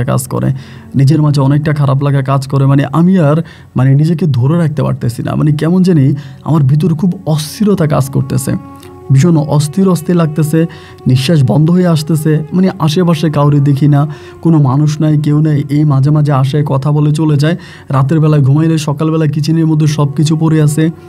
এগুলো কীভাবে সম্ভব, মানে এগুলো কোত্থেকে আসে, আমি এর কোনো ব্যাখ্যা খুঁজে পাই না। এইরকমভাবে তখন 1 দিন 2 দিন 3 দিন করে কাটতে একটা পর্যায়ে আমি বলছি আমি চলে যাব। ওই মেয়ে যখন আসতো হাজারা, আমি বলতাম যে আমি চলে যাব, আমার আব্বা আম্মার জন্য আমার কষ্ট হয়, আমি আমার আব্বা আম্মার কাছে চলে যাব। উনি আমাকে বলে যে না, যাওয়া যাবে না। আবার এখানে আরেকটা বিষয়, মাঝে মাঝে এসে আমাকে বলে যে এই দোয়াটা পড়। আমাকে ওই দোয়াটা, যে দোয়াটা আমি আপনাকে বলি 4 অক্ষরের একটা ছোট্ট দোয়া, ওইটা আমাকে পড়তে বলতাম, আমি এটা পড়তাম। এবং এরকম হয়, ওই দোয়াটা পড়ে আমার বলে যে তুই বল আমি যাব না। তো আমি বলতাম যে আমি যাব না, কাকে বলি ওইটা কিন্তু আমি জানতাম না। ওই রুমের মধ্যে আমাকে বলে যে তুই বল আমি যাব না। তাই আমি বলতাম হ্যাঁ আমি যাব না, এরকম করে আমি 3 বার বলতাম। বলে আচ্ছা ঠিক আছে কাজ কর। তো কারে বলতাম যাব না ওইটা কিন্তু আমি জানি না। এভাবে কাজ করতে করতে একটা পর্যায়ে আমি তখন বললাম যে আমি এখানে থাকবো না, আমার বয়স হয়ে গেছে, আমি বুঝতেছি, মানে আমার চেহারা অনেকটা হয়ে গেছে, অনেক দিন হয়ে গেছে ওইখানে, আমি এটা বুঝতেছি যে আমার অনেক দিন এখানে হয়ে গেছে। তা আমি বললাম যে আমি এখান থেকে চলে যাব, আমি এখানে থাকবো না, আমি চলে যাব। পরে আমার বলতেছে যে চলে যাবি? আমি বললাম যে চলে যাব, আমার মার জন্য কষ্ট হয়, আমার বাবার জন্য কষ্ট হয়, আমি ওদেরকে দেখবো, আমি চলে যাব। এরই মাঝে একদিন আমার বলতেছে তোর মা বাবার জন্য কষ্ট, তোর বাবা তো মারা গেছে। যেদিন বলছে বাবা মারা গেছে ওই দিনে ভাই আমার কান্না শুরু। আমার আব্বা মারা গেছে, আমি আব্বারে দেখবো, আমি কান্না করতেছি, কোনো কাজ করি না, খাইও না, কাজও করি না, আমার খাবার দাবার আমি খাই না, কোনো কাজও করি না। খাবার দাবার বলতে উনি আমাকে খাবার দিয়ে যেত, আমি কিন্তু খাবার রান্না করা লাগতো না বা পাক করতাম না, এরকম মানে আপনার ঝুরি করে করে খাবার দেওয়া যাইতো, প্রতিদিনই আসতো আমাকে খাবার দিয়ে যেত, আমি এগুলোই খাইতাম এবং ওইখানেই আমি খাইতাম থাকতাম সব। আমি একদম থাকার জন্য সব রকম ব্যবস্থা, একটা মানুষ থাকার জন্য সব ব্যবস্থা আমাকে ছিল। পরে উনি আমারে বলে এখানে নাকি আরেকটা লোক নাকি কাজ করছিল, কোনো মানুষ নাকি এখানে আসছিল আমার আগে, ওই মানুষটাও নাকি দীর্ঘ বছর ওখানে কাজ করে গেছে এবং মানুষটা এখানেই মারা গেছে, মারা যাওয়ার পরে তারা নাকি ওকে ওখানে দাফন করে দেয়, মানে তাদের এখানে। তো বলে এখানে আসলে আর কেউ যেতে পারে না, মানে মরণ পর্যন্ত ওখানেই থাকতে হয়। আমি বললাম যে না, আমি যাব, আমি আমার আব্বা আম্মার কাছে যাবো, আমি পাকশাকও করি না, রান্নাবান্নাও করি না ভাই, এই জায়গার মধ্যে খাওয়া দাওয়াও করি না, খুব খারাপ একটা অবস্থার মধ্যে চলে গেছি। এবং উনি আমাকে বলে তুই যাইস না, থাক, মানে বুঝায় তো আমি থাকবো না। আমি আমার মাকে দেখতে যাব, পরে আমাকে বলে তোকে যেতে দিতে পারি একসাথে, তুই যদি আবার চলে আসিস, আবার আসবি? আমি বললাম জি আমি আসবো। বলে আসবি তো? আমি বললাম জি আসবো, আমার মা বাবাকে দেখে আমি চলে আসবো। আমার বাবা যদি মারা যায় বাবার কবর দেখবো, মাকে এক নজর দেখবো, আমার ভাইদেরকে দেখবো, আমার ভাবিরে দেখবো, আমি আবার চলে আসবো। বলে তাহলে তুই কি ওখানে গিয়ে কাউকে বলবি যে তুই কোথায় ছিলি, এটা কাউকে বলবি? আমি বললাম যে না। বলে কাউকেই বলবি না? তাই আমি বললাম যে না, আমি কাউকেই বলবো না, আমি কখনোই কাউকে বলবো না, আমি কোন জায়গায় ছিলাম, কোথায় ছিলাম, এগুলো আমি কোনোদিনও কাউকে বলবো না। পরে হাসি দেয়, একটা হাসি দিয়া বলে তুই আর আসবি না, তুই আসবিও না, তুই সবাইকে বলে দিবি যে আমি তোকে নিয়ে আসছি, যদি বলে দেস তোর বড় ক্ষতি হবে। আর তখন সে যাওয়ার সময় আমার বলে যে তোরা আমি দিয়ে আসবো, কান্নাকাটি করিস না এবং তোরা আমি দিয়ে আসবো। এই কথা বলে তো আমি তখন একটা সাহস পেলাম যে আমাকে দিয়ে আসবে। এইভাবে কয়েকদিন পরে একদিন আমাকে বলে তোরা আমি দিয়ে আসবো, তবে আজকে রাতেই তোরা আমি দিয়ে আসবো, আজকে রাতেই তোরা আমি দিয়ে আসবো, তবে তোরা একটা জিনিস দিতে চাই, তোরা একটা জিনিস দিতে চাই, এই জিনিসটা কাউকে দিবি না, এটা তুই তোর কাছে রেখে দিবি। তোর যদি বড় ধরনের কোনো মারাত্মক অসুখ হয়, তুই যদি কোনো অসুখে ভুগিস, তোর কোনো অসুখ হয়, তবে এই জিনিসটা ভিজিয়ে তুই পানি খাবি। আমাকে একটা পাথর দেয়, এই পাথরের মধ্যে আরবি লেখা ছিল, বিভিন্ন আরবি লেখা ছিল, এই পাশে ওই পাশে বিভিন্ন পাশে আরবি লেখা, অ্যারাবিক লেখা। এই অ্যারাবিক লেখার পাথরটা আমাকে দেয় যে পাথরটা নিয়ে যা এবং এটা নিয়ে এটা হাতে নিয়ে তুই ঘুমাবি। আমাকে বলে যে আজকে রাতে এটা হাতে নিয়ে তুই ঘুমাবি এবং তোর যদি বড় ধরনের কোনো অসুখ হয় এইটা পানিতে ভিজিয়ে তুই খাবি, আমাকে এটা বলে। আমি বললাম যে আচ্ছা ঠিক আছে, আপনি যেটা বলছেন আমি সেটা করব। এই কথা বলার পরে আমি রাত্রে ঘুমিয়ে যাই, ওই জায়গার মধ্যে ঘুমিয়ে যাই। আল্লাহকে সাক্ষী করে বলে আমার যখন ঘুম ভাঙে আমি দেখতে পাই যে ফজরের মানে আপনার সূর্য আদো আদো উঠতেছে, ওই আলোর মধ্যে আমি আমাদের বাড়ির সামনে যে পুকুরটা আছে, ওই সময় পুকুরটা অনেকটা ছোট হয়ে গেছে, মানে মানুষ মাটি টাটি ভরাট করে পুষ্করিণীটা অনেক ছোট করে ফেলছে, ওই পুষ্করিণীর পাড়ে একটা জাম গাছের নিচে আমি শুয়ে আছি। আমার তখন ঘুম ভাঙে, ঘুম ভাঙলে পরে আমি বাড়ির দিকে তাকাই, বাড়ি চিনতে পারি, বাট অনেক পরিবর্তন হয়ে গেছে, আগের মতো নাই, অনেক কিছু পরিবর্তন, বাড়ি ঘর দুয়ার সব পরিবর্তন। আমি শোয়া দিকে উঠে পাথরটা, আমি আমার লুঙ্গি ছিল, লুঙ্গির খোঁচের মধ্যে পাথরটা ঢুকে আমি তখন বাড়ির দিকে রওনা দিই। বাড়ির দিকে রওনা দেওয়ার পরে মারে ডাক দিই দুইবার, তখন মাত্র সকাল হইতেছে, মানে আলো ফুটতেছে, ওই সময় দুইবার মারে ডাক দিই। মা তো দৌড়ে এসে আমার জড়াই ধরে চিৎকার করে কাঁদতে শুরু করে, বাবারে তুই কোত্থেকে আইছিস, বাবারে তুই কোত্থেকে আইছিস। আমার দাড়ি আমি নিজে কাটতাম, চুল নিজে কাটতাম, চেহারা আগের মতো ছিল না, চেহারা অনেকটা পরিবর্তন হয়ে গেছে, মানে চেহারা আমার আগের মতো নয়, চেহারার খুব পরিবর্তন। আমার বলে তুই কোত্থেকে আইছিস, আব্বা তুই কোত্থেকে আইছিস। আমার আব্বা মা বলতেছে তুই কোত্থেকে আইছিস, তোরে কে নিয়ে গেছে, তুই কোথায় গেছিস। আমি আমার আব্বা আমার বাবা নিয়ে মা এগুলো বলতেছে। তো মারে বলি মা বাবা কই, বলে তোর বাবা তো মরে গেছে, বা তোর বাবা তো মারা গেছে। তা আমাকে তখন ঘরের মধ্যে নিয়ে যায়, পাথরটা কিন্তু তখনও আমার হাতের মধ্যেই আছে এবং নিয়ে যাওয়ার পরে আমার সবাই জিজ্ঞেস করে তুই কই ছিলি। আমি কিছুই বলি না, কারো কাছে কিছুই বলে না, সবাই অবাক, একটা গেঞ্জি পরা, একটা লুঙ্গি পরা, এবং আমার দাড়িগুলো আমি নিজে কাটতাম, চুল আমি নিজে কাটতাম। তো এগুলো নিজে কাটার কারণে দেখা যায় যে এগুলো একটু পাগলের মতো হয়ে আছে, চুলগুলো দাড়িগুলো একটু পাগলের মতো হয়ে আছে। তা আমার ছোটো ভাই তখন আমার কাছে আসছে, আমার ছোটো ভাই আমার কাছে আসে, ও আমার থেকেও বেশি বয়স হয়ে গেছে, আমার বয়স হয়েছে কিন্তু ওরকম বয়স আমার হয় নাই, দেখে মনে হচ্ছে যে আমি আগের থেকে একটু বয়স্ক হয়েছি, বাট এরকম না। যেমন আমার ছোটো ভাই বুড়ো হয়ে গেছে, ও দাড়িটারি সব সাদা হয়ে গেছে পাইকা, আমার ছোটো যে দুই ভাই ছিল ওরা একদম বুড়ো হয়ে গেছে, বড় ভাইও বুড়ো হয়ে গেছে, কিন্তু আমি যেন সবার থেকে ইয়াং। এই সবাই এসে আমার জিজ্ঞেস করে তুই কই গেছিলি, তুই কোথায় গেছিলি, তুই কোন জায়গায় গেছিলি, সবাই জিজ্ঞেস করে। আমি কাউরেই কোনো কিছু বলি না, আমি কাউকেই কোনো কিছু বলি না, বারবার জিজ্ঞেস করে যে তুই কোথায় গেছিলি, কোন জায়গায় গেছিলি, আমি কাউকেই কিছু বলি না। এরকমভাবে একদিন, 2 দিন, 3 দিনে পাথরটা ওই সময় আমি রেখে দিয়েছিলাম, আমার একটা ভালো একটা জায়গার মধ্যে পাথরটা রেখে দেওয়ার পরে আমার আব্বা আম্মা তখন বলে তোর তো অনেক বয়স হয়ে গেছে, এখন কি করবি, তোর তো অনেক বয়স হয়ে গেছে, এখন কি করবি, তুই কি বিয়ে শাদী করবি, তুই তো বয়স, কারণ আমি 25 বছর বয়সে গেছি, আমি যে সময় গেছি এর থেকে মানে আমার বাবা মা বলতেছে আনুমানিক হিসাবে আমি 20 বছর পরে আসছি, মানে পরিবারে ফিরে আসছি। তার মানে আমার জীবন থেকে প্রায় 45টা বছর কেটে গেছে। এবং এই 45 বছর আমি কোথায় ছিলাম, 45 বছর আমি কোন জায়গায় ছিলাম, এটাই আমার মানে আমার ভিতরে বারবার মানে জাগতেছে। ওরা আমার মানে 20 বছর কোথায় ছিলাম এটাই বারবার আমাকে প্রশ্ন করতেছে। তেমন আম্মা বলে বয়স যেহেতু হয়েছে তাই বিয়ে শাদী কর। তো পরিবারে কিন্তু তখনও অভাব, মানে আমার আম্মা 2 ভাইয়ের কাছে খাইতেছে, 2 ভাই আবার আমার আম্মারে খাওয়াইতেছে, বড় ভাইও খাওয়ায় মারে, আমিও হচ্ছে আমারও খাওয়াইতেছে, আমার বলে বিয়ে শাদী করার জন্য। তা বিয়ে শাদী করবো তো আমি টাকা কোথায় পাবো, আমার কাছে তো কোনো টাকা পয়সা নেই। এখানে একটা বিষয় আমি বলতে ভুলে গেছি, আমি আমার মায়েরই কিন্তু অনেক টাকা, মানে মারে বলি যে তুমি কি আমার বালিশের নিচে কিছু পাইছো, মা বলে পাইছি এরকম একটা জিনিস, এটি তোর ভাইয়ে ঘরে দিছি, মানাকি কাইটা কেমনে ভাইয়ে ঘরে দিছে, এরা কেউ ব্যবসা করছে, কেউ এটা করছে, কেউ ওইটা করছে, এরকম করে সমস্ত টাকা পয়সা তারা নষ্ট করে ফেলছে। এই স্বর্ণের জিনিসটা অনেক টাকায় বিক্রি হয়েছে। মা আমাকে বলে এটা কোত্থেকে আসছে, মা আমাকে এইটাও বলে, কিন্তু আমি মাকে কোনো জবাব দেই না যেটা আমি কোত্থেকে আসছি, কিন্তু তারা এটা খেয়ে ফের মানে নষ্ট করে ফেলছে। এবার আসার পরে আমার ভাইরা যেহেতু আমার আম্মার কাছ থেকে এগুলো নিছে, আমার আম্মা বলছে যে এটা আমার ছেলে তাজুল আমাকে দিয়ে গেছে, তো যার কারণে ভাইয়েরা সবাই মিলে একটু সহযোগিতা করে আমাকে তখন বিয়ে করাই দিল।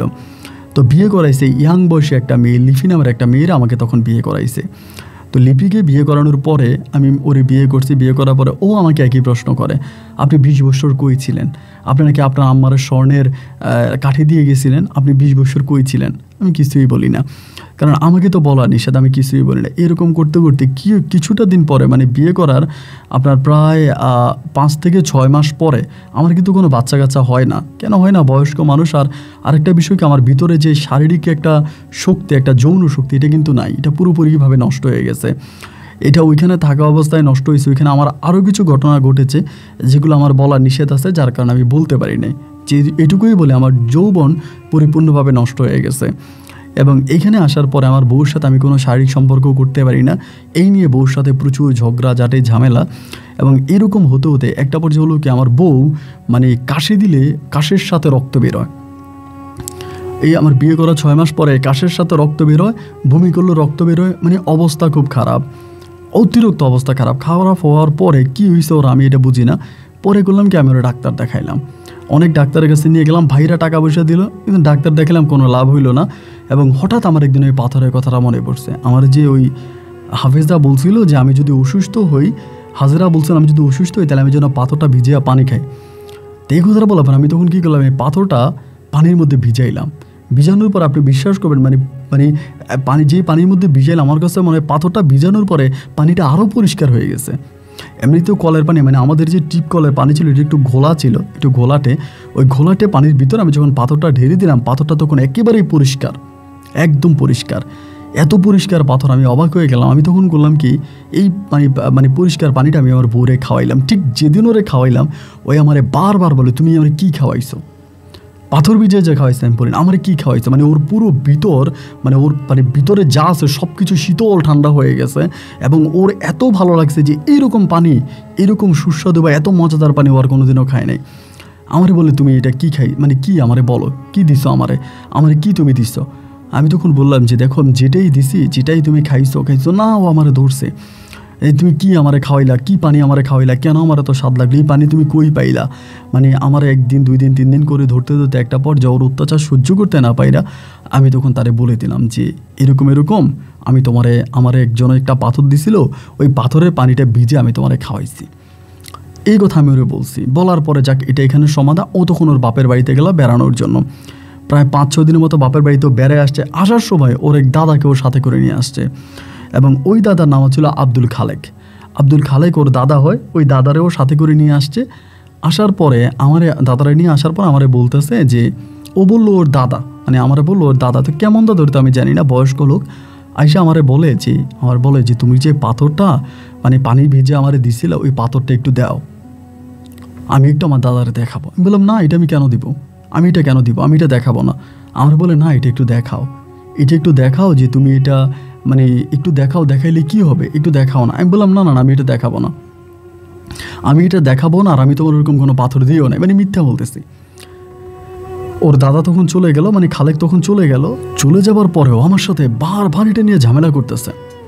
যে তুমি দিলে কি হয়, তুমি দিলে কি হয়, এবং এটা আমার দাদা দেখলে কী হবে, আমার দাদাকে এটা নিয়ে যাবে, আমারে দেখাও, আচ্ছা দাদারে না দেখো আমারে দেখাও, আচ্ছা দাদারে না দেখো আমারে দেখাও।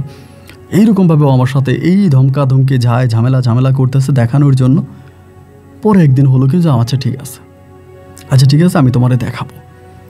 এই বলার পর আমি একদিন ওরে পাথরটা দেখাই, এই প্রথম ওরে দেখাই, এবং জল করতেছিল পাথরটা দেখার পর ও তখন বললো যে এত সুন্দর, মানে ও দেখলো আমি এটা কই রাখছি। ওই রাতে মানে আর অপেক্ষা করে নাই, সেই রাতে ও দেখছে আমি কই রাখছি, আমার মনে হয় আমার ফলো করছে। সকালবেলা আমি ঘুম থেকে ওইটা দেখি যে ও আর এই জায়গায় নাই। ওই যখন নাই, ও কোথায় চলে গেল, ওরে আর আমি পাই না পাওয়ার পরে আমি তখন করলাম কি, দৌড়ে গিয়া পাথরটা দেখলাম পাথরটা আছে কিনা, যে পাথরটা ওইখানে নাই, ও নাই পাথরটাও নাই। পরে দেখলাম, আমি বুঝলাম যমুনায় পাথরটা নিয়ে চলে গেছে। আমি ঘর থেকে বেরোলাম, ভাইদেরকে ডাক দিলাম, ছোটো ভাইদেরকে, বড় ভাইয়ের ডাক দিয়ে বললাম আমার বউ কই, চলে গেছে, আমার একটা মূল্যবান জিনিস নিয়ে গেছে। এরকম করে বাড়ি থেকে বের হয়েছি পরেই আমাদের এলাকা থেকে আমাদের এলাকাতে খবর আসছে যে আমার বউ নাকি, তারা সঠিক বলতে পারে না, তবে আমার বউয়ের মতো নাকি কিছুটা চেহারা, আমার বউ নাকি অ্যাক্সিডেন্ট করছে, মানে গাড়ি অ্যাক্সিডেন্ট করছে আমাদের বাড়ি থেকে অনেক দূরে মোটামুটি একটা জায়গায়, ওখানে অ্যাক্সিডেন্ট করে পড়ে আছে রাস্তার পাশে, হয়তো শেষ রাতের দিকে অ্যাক্সিডেন্ট করছে বা এরকম সবাই বলতেছে। তা আমিও তখন দৌড়ে ওইখানে গেলাম, যাওয়ার পর দেখলাম যে রাস্তার পাশেও মানে গাড়িতে চাপা দিছে, শরীরের মানে চাকা গেছে, শরীরের উপর দিয়ে এরকম দেখা যাচ্ছে রাস্তার পাশে লাশ পড়ে আছে। সকালবেলায় মানুষে দেখছে নাকি রাত্রিবেলায় দেখছে কীভাবে আমি জানি না, আমাদের এলাকায় খবর আসছে ওইখানে দিয়ে যে রাস্তার পাশে লাশ পড়ে আছে। এরকম অবস্থা রাস্তার পাশে পড়ে আছে, একদম মানে খুব খারাপ অবস্থা, মানে সাদা কাপড় দিয়ে রাখছে, চেহারা চিনা যায় না। পরে আমি দেখে বুঝলাম যে এটা আমার বউ। পুলিশ আসলো, পুলিশ আসার পরে পুলিশ ওরে নিয়ে গেল, এবং পুলিশ ওকে নিয়ে গেল, এবং নিয়ে যাওয়ার পরে পুলিশ লাশ কাটলো, কী করলো, এরপর ওকে আবার দিয়ে দিল, আমরা ওরে দাফন করে ফেললাম। এবং ওকে দাফন করার পরে আমি আমার পাথরটা খুঁজতেছিলাম যে পাথরটা কই, ওরে যে ওখানে পাওয়া গেল। আমি ওই আশেপাশে যেখানে অ্যাক্সিডেন্ট হয়েছে ওই আশেপাশের সমস্ত জায়গায় আমি পাথর খুঁজছি, কিন্তু পাথরটা আমি আর পাই নাই। এবং ওর যে দাদা আছে আপনার এই খালেক, আমি পরে শুনছি ওই খালেক কবিরাজ, উনি একজন কবিরাজ, ওনারে জিজ্ঞেস করলাম যে পাথরের বিষয়ে। উনি বলে না, শুধু আমার বউ নাকি লিপি নাকি ওনাকে বলছিল যে একটা পাথর আছে দাদা আমি আপনাকে দেখাবো, এই কথা বলে নাকি ওনারে নিয়ে গেছে, কিন্তু ওনারে কোনো পাথরটা তো লিপি নাকি দেয় নাই। এবং কেন লিপি রাতের বেলায় এই পাথর নিয়ে চলে গেল, এবং ওই গাড়ির নিচে কেন লিপি পড়লো, ওই জায়গাটা কিন্তু অ্যাক্সিডেন্ট হওয়ার মতো কোনো জায়গা না, ওখানে গাড়ি মাঝে মাঝে আসে, এরকম না যে অলওয়েজে গাড়ি রাস্তা, মানে এরকম হাইওয়ে কোনো রোড না। এরপরেও কীভাবে গাড়ির নিচে পড়ে ওখানে মারা গেল, এর কোনো বিষয় আমি বুঝলাম না। এবং সেই থেকে আমার বয়স এখন প্রায় আপনার 75-এর কাছাকাছি, এবং 75-80-র কাছাকাছি আমি যে কোনো সময় হয়তো আল্লাহর ডাকে সাড়া দিয়ে আমি চলে যেতে পারি। এরপরে আমি আর কোনো দিনে ওই হাজেরা খাতুন পড়ি অথবা আমার আর ওই পাথর আমি কিছুই খুঁজে পাই নাই। ভাইদের উপরে আছে, ভাইরা চালাইতে আছে, ওদের উপরে এখনও চলতেছে। ছোটো 2 ভাই আছে, ওরা ব্যবসা বাণিজ্য করে টুকিটাকি, ওদের মাঝে চলতেছে। বড় ভাইয়াও চালায়, বড় ভাইয়ার ছেলে মেয়ে আছে, তারা চালাইতেছে, বড় ভাইয়া মারা গেছে। আর ছোটো 2 ভাই আছে, ওনাদের উপরেই আসি, ওদের ছেলে মেয়ে আছে, তারা আমারে দেখাশোনা করে। তো আমি আপনার এই গল্পগুলো আমার একেবারে ছোট যে ভাই আছে, ছোটো ভাইয়ের বউয়ের মুখে, ছোটো ভাইয়ের বউয়ের আমার ছোটো ভাই একদম ছোট, ওর ছেলে মেয়ে আবার বিদেশ থাকে, সৌদি আরবে থাকে। ওই সৌদি আরবে থাকা আমার এক ভাতিজা মোবাইল পাঠাইছে তার মার জন্য, সেখানে আমি আপনার গল্পগুলো শুনলাম। তো আমি এগুলো শুনতে পছন্দ করি। আমার ছোটো ভাইয়ের বউ তখন আমারে দিলাম, একদিন শুনলাম, শোনার পর আমার ভালো লাগলো। পরে আমার পরিবারের সবাই মিলে এটা আপনাকে লিখে পাঠাইলাম, যদি পারেন আপনি আমার গল্পটা পড়বেন। আমি জানি এটা হয়তো বিশ্বাস করা কঠিন, এটা কেউ বিশ্বাস করে না। আমি বাইরের মানুষের কথা কি বলবো, আমার ভাইয়ের বউ এরাই এগুলো বিশ্বাস করে না। তো যাই হোক, আল্লাহ সাক্ষী আমি কোনোটাই মিথ্যা বলি না। এখানে অনেক কিছু আমি হাইড করছি, বলি নাই আপনাকে। বললে যেটুকু আমার খুব বেশি নিষেধ ছিল ওইটুকু আমি বলি নাই, যেটুকু বলা উচিত বা মনে করে আমি অতটুকুই বলছি। আর আমি আপনাকে যে পুকুরের কথাটা বলেছিলাম, ওই পুকুরটা শেষ পর্যন্ত পুরাই ফেলে, ওখানে এখন বাড়িঘর হয়ে যায়, এই পুকুর কিন্তু এখন আর নাই। আর যদি পারেন আপনি আমার গল্পটা রেকর্ড করবেন, আমি আপনার বাবার নয় আপনার দাদার বয়সী হব। আপনার জন্য আমার দোয়া। ভালো থাকবেন। আসসালামু আলাইকুম।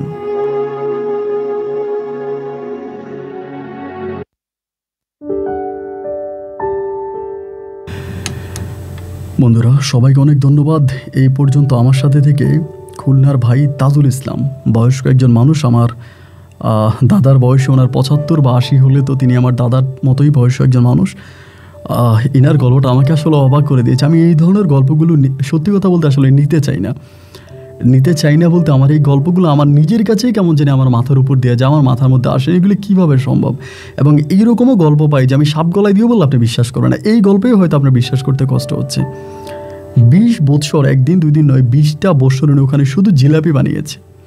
শুনলে হাসিও পায়, আবার অবাকও লাগে যে জিলাপি বানিয়েছে 20 বছর ধরে ওদের ওখানে, এবং ওই হাফেজে ওনাকে সমস্ত কিছু এনে দিত, এবং বিভিন্নভাবে বিভিন্ন রূপে হাফেজ ওনার সাথে দেখা করেছে।